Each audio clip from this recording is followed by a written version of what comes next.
you met Rockefeller, how it happened in these discussions? I met Rockefeller through a female attorney I knew who called me up one day and said, one of the Rockefellers would like to meet you. I made a video called Mad as Hell, and he'd seen the video and wanted to meet me and knew I was running for governor of Nevada. So sure, I'd love to meet him. And I met him, and I liked him, and he was a very, very smart man. And we used to talk and share ideas and thoughts. And he's the one who told me 11 months before 9/11 ever happened that there was going to be an event. Never told me what the event was going to be, but there was going to be an event, and out of that event, we were going to invade Afghanistan to run pipelines from the Caspian Sea. We were going to invade Iraq, to take over the oil fields, establish a base in the Middle East, and make it all part of the New World Order. And we'd go after Chavez in Venezuela. And sure enough, later 9/11 happened, and I remember he was telling me how how you're going to see soldiers looking in caves for people in Afghanistan and Pakistan and all these places, and there's going to be this war on terror, which there's no real enemy, and the whole thing is a giant hoax, but it's a way for the government to take over the American people. He told you it was going to be a hoax. Oh yeah, oh yeah, there's no question. He says there's going to be war on terror, and he's just laughing. There's no who are we fighting? I mean, why do you think 9/11 happened, and then nothing's happened since then? Do you think that our security is so great here that these people who pulled off 9/11, who were able to, can't knock down another plane? Come on, it's ridiculous.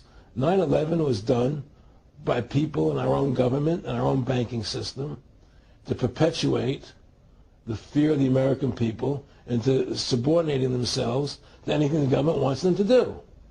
That's what it's about, and to create this war, this endless war on terror. And that's why and that was the first lie.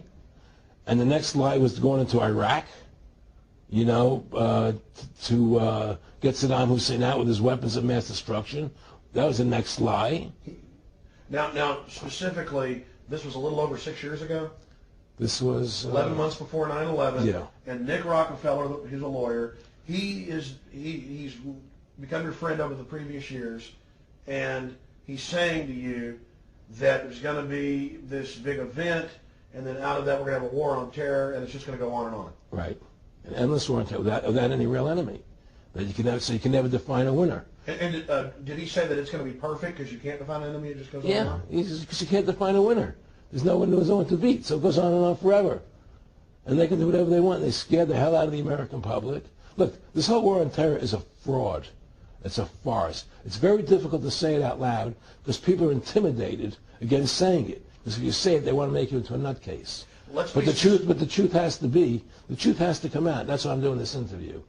The fact of the matter happens to be that the whole war on terror is a fraud. It's a farce. There's a war going on in Iraq because we invaded Iraq. And people over there fighting, But the war on terror, that's a joke, And until we discover what really happened on 9/11 and who was responsible for 9/11, because that's where the war on terror emanates from. That's where it comes from. It was 9/11 that allowed this war on terror to begin. And until we get to the bottom root of 9/11, the truth of 9/11, we'll never know about the war on terror.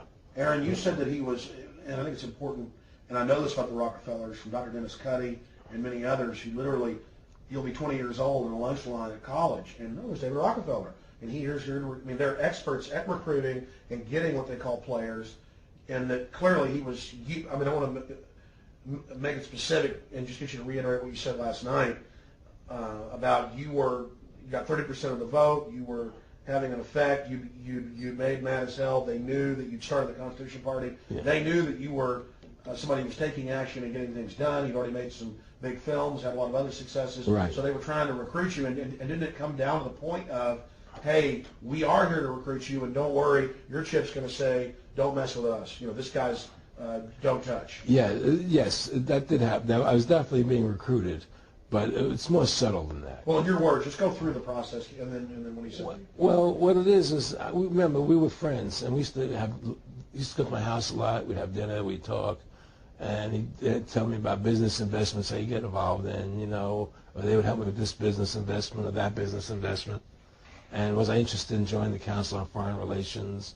You know, I would have to get a letter to join them, but was I interested in that? And, you know, just stuff, you know, leading you on. And I used to say to him that I never really did that because that wasn't where I was coming from. You know, as much as I like you, Nick, you know, your ways and my ways, we're on the opposite side of the fence. You know, I don't believe in enslaving people, you know, and